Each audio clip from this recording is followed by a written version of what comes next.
«Эхо Москвы» в Уфе и общественная организация «Берзямлек» представляют рубрику «Говорим по-башкирски».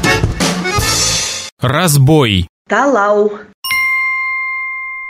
Наказать за разбой. Талаган өсөн хөкем итү. Наказать за разбой. Талаган өсөн хөкем итү. Прокурор призвал наказать 2 мужчин за разбой и убийство ветерана войны лишением свободы на 25 лет. Прокурор 2 ирде хугыш ветеранын талаган һәм үлтергән өсөн 25 елга хөкем итәргә өндәне.